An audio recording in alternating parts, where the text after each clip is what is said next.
Most of the men who served in the Wisconsin regiments trained at Camp Randall. I think most of us have probably had a chance to go to Camp Randall. When the call went out, hi, come on in. Thank you. When the call went out for volunteers on April 14, 1861, Wisconsin's quota was 1 regiment of 1,000 men.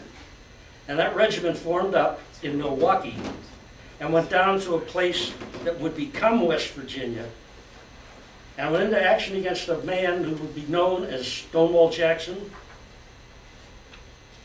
And a fellow from the 1st Wisconsin, George C. Drake, was killed. And he was the first of that long list of 12,000 men. Alexander Randall was governor of Wisconsin. When this 1 regiment took the rail cars from Milwaukee, he had 7,000 more men demanding that they get taken in. So without authority from the War Department, he had said sign up, and he had the 2nd Wisconsin Regiment report to Madison on May 1st, 1861. Madison only had 7,000 citizens. And here 1,000 raunchy young men are going to come to town. Randall had a problem. And he was a good politician, so he turned the problem over and delegated it to his friend Alfred Tenney. Tenney looked around, and on what was the far side of town, beyond the far side of town, under the hill that held the 3 buildings of the university, was the State Agricultural Society fairground. It was 28 acres with an 8 feet high board fence and only 2 gates. And it was that 8 feet high board fence that Tenney liked. So they went in there and formed up in there. They locked them up.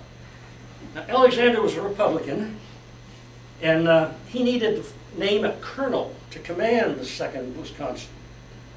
Well, he picked the man most qualified, the state attorney general, his Democratic opponent in the coming election, and got himself a colonel and got rid of his opponent, and a fellow by the name of E. Park Coon. And Coon, not to be outdone by the governor, named the place Camp Randall after him.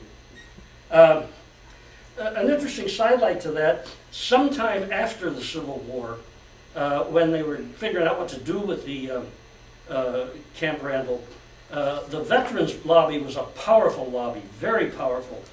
And it got legislation passed, and it's on the books today. No matter what they do at Camp Randall, it can never be called anything else. I hope they don't make it into a zoo or something like that, but it'll always be named Camp Randall. And today, if you take a plot map of the new Camp Randall and lay it over a plot map of the old Camp Randall, they're just about the same. Breeze Terrace University, they just lay right together there. Now, I said this talk is about Wisconsin in the Civil War. It really should be about Wisconsin in the Civil Wars, because there were 2 separate Civil Wars.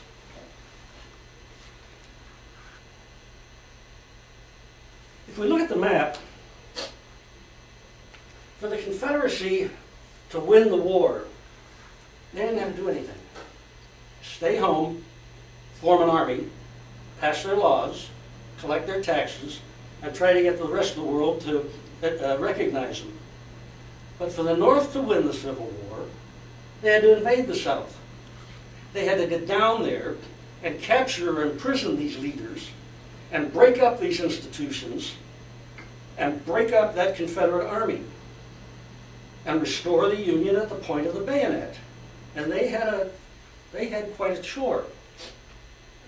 There were 2 civil wars. The opposing capitals were Washington and Richmond. They're about 100 and some miles apart. And the one civil war was the one in the east, here. And the other one was the war in the west, basically along the Mississippi and across the south. Most Wisconsin troops fought in the war in the west. We were Westerners. The Eastern establishment thought that anything on the far side of Pittsburgh was west. So we were Westerners. In the east, you've heard about the battles of Bull Run, the Peninsula, Second Bull Run, Antietam, Fredericksburg, so and so and so. That war ended when General Lee surrendered to General Grant at Appomattox Courthouse here 4 years after it started in April of 1865. The war in the West, men from Wisconsin started at Cairo, Illinois, where the Mississippi and the Ohio come together, and fought down the Mississippi River, and they met Wisconsin guys fighting up the Mississippi from New Orleans, and they fought at Memphis, and they fought at Vicksburg, the terrible battle of Chickamauga. They marched all the way across the South and took Atlanta, and they turned north and marched all the way up to within 100 miles of where these other guys were. Now these guys in the West could move. Their basic form of transportation, they had two: left, right. They walked. They walked. They took steamboats. There were some railroads. In the main, they walked. You could move 100 men on a railroad or a boat. You couldn't move 50,000. They walked. Very few Wisconsin regiments fought in the war in the East. But there were three very famous regiments that fought in the East: the 2nd, 6th, and 7th Wisconsins. They were part of the famous Iron Brigade. Would you turn around and let people see the Iron Brigade badge? The other two are the 19th Indiana and the 24th Michigan. But the most of the Wisconsin fighting was done in the West, down the Mississippi and across the South.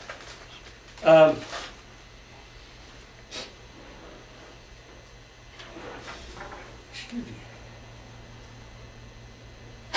When the war started, we were a very rural nation.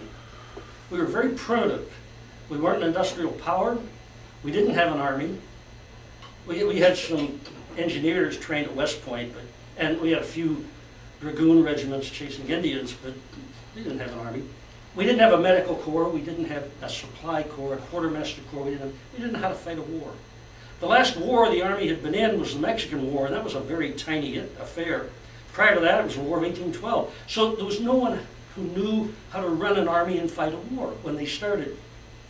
Within 4 years, we were an industrial giant.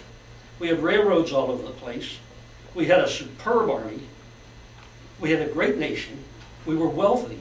Our population went way up during the war with immigration from Europe. It was just a world of difference between the United States before and the United States after. I'm not saying war is a good thing for you by any means at all, but it caused a lot of things to happen.